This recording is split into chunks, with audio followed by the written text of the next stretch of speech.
গত পরশু যখন বাজারে গিয়েছিলাম তখন বাজার থেকে আমি একটা লাউ কিনে নিয়ে আসছিলাম 30 টাকা দিয়ে। লাউটা আমি দুদিন ধরে খেলাম।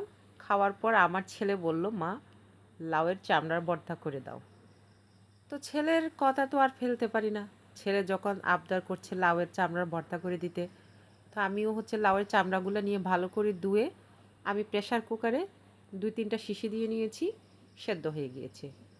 4-5টা কারেন্ট মরিচ ভেজে নিয়েছি। মরিচগুলো খুবই ঝাল। আর এপাশে রসুন আর পেঁয়াজ হালকা একটু ভেজে নিয়েছি।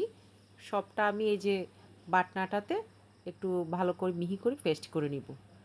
এই মরিচগুলো অত্যন্ত পরিমাণ ঝাল, সেজন্য আমি হাত দিয়ে কোনো ক্রমেই এগুলাকে পেস্ট করতে যাব না। এটা আমি বাটনা দিয়েই বাটবো।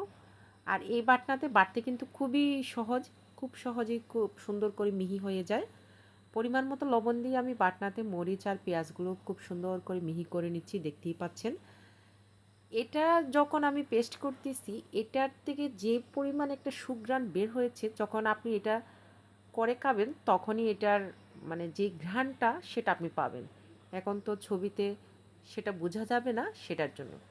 তো যে লাউয়ের চামড়াটা আমি প্রেসার কুকারে সিদ্ধ করে নিয়েছিলাম সেটা এখানে দিয়ে দিচ্ছি। দিয়ে খুব ভালো করে মিহি করে পেস্ট করে নিব।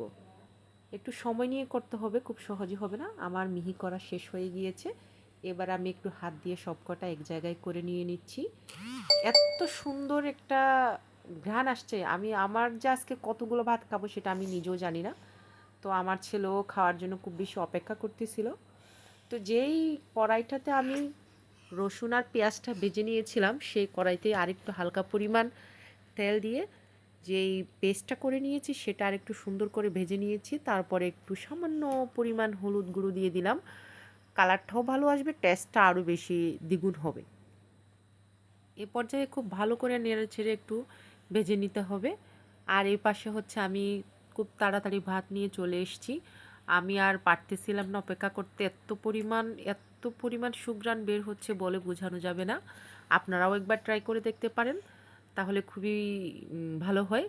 জিনিসটাও আপনার খাওয়া গেল, একটা সুন্দর রেসিপি হয়ে যায়। তো আমি খাওয়ার আগেও এখানে অল্প একটু সরিষার তেল দিয়ে নিয়েছি। সরিষার তেল দেওয়াতে আরও ভালো লাগতেছে, ফ্লেভারটা আরও খুব সুন্দর এসছে।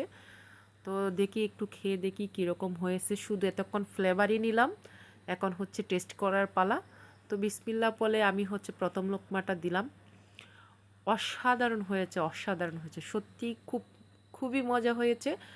আর আমি আরও একটু বেশি ঝাল খেতে পছন্দ করি, সেজন্য একটা কাঁচামরিচ নিয়ে নিয়েছি। কাঁচামরিচটা একটু ভেঙে ভেঙে খেয়ে দেখতে